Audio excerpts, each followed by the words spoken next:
Hello again, Unky Tonks. I thought I'd give you a rundown of what happened yesterday at Tommy's rally in London. Now, even though the man wasn't there himself, it just goes to show that the issue, the cause, was more powerful, more important than the man, and people still turned up. And I'd say, judging by the people who came in July, the crowd was bigger, and people were still as enthusiastic with their valid concerns. This wasn't a racist march. This wasn't a group of racists who turned up to hate on people of different colours and demographics whatsoever, unlike what the mainstream media and the idiots on social media will have you know.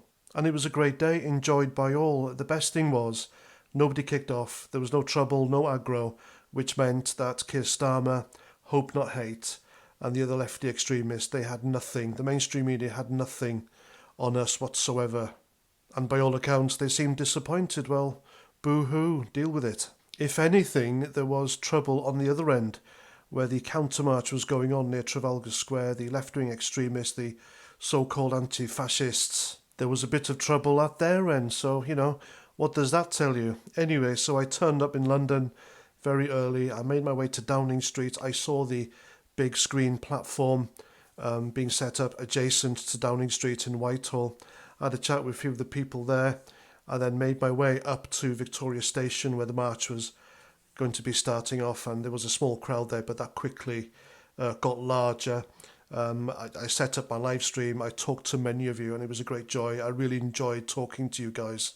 And I got some of your thoughts, and it was basically the same thing. You all had the same idea and the same cause, the same reasons, valid concerns. While you were there, you were fed up with Keir Starmer and the way he's running the country into the ground.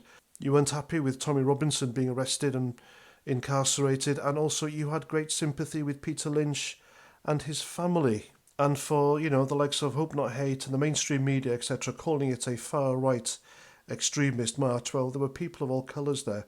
There were Middle Eastern people there. There were black people there. It wasn't just Caucasians. It was a mix, all believing in the same thing and coming together for a good cause. And nobody kicked off. Yes, the police were there. The police were dressed in riot gear, but they didn't antagonise anyone. They didn't want it to kick off.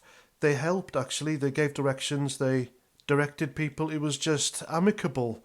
The relationship there between the protesters and the police, it was nothing bad, nothing whatsoever. Yes, all the way down the street from Victoria to Parliament Square, there were police everywhere, down the alleys, the lot. And so we started walking down to Downing Street. I was at the front, and then it was halted because it started to get unruly. There was no line, and so the police did a cordon, and then they let in the stewards to control the crowd, which they did quickly. I was then told, because I was mashed in between the stewards and the police, that it was going to be another hour before the march set off. I thought, I must stay here. So thanks to a member of the Voice of Wales, I escaped through the police and then made my way down to Downing Street and filmed down there. I saw the stage again being put up.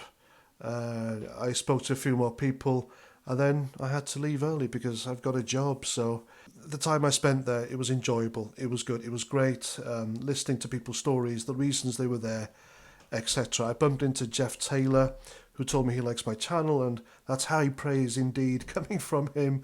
What a nice guy. I managed to photobomb his live as well. Sorry, Jeff.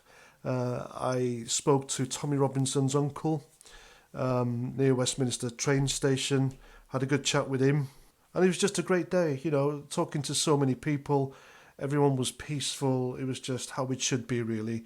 We gave the lefty idiots nothing. We didn't give them any ammo whatsoever to use against us. We weren't violent.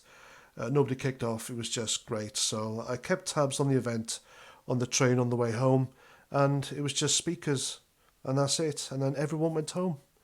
Tickety-boo, hunky-dory, What's to argue with that?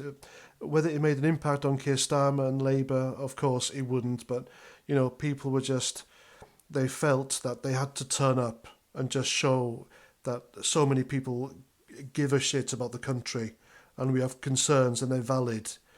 People ought to listen. So, make of that what you will. If you didn't turn up, please, if there's another one, turn up. It's a great day. You just meet so many people and it's just great. And of course, I'll be there to live stream. And there we go. That's what happened. I'm Paz49, thanks for watching, and until the next time, Roger Trout.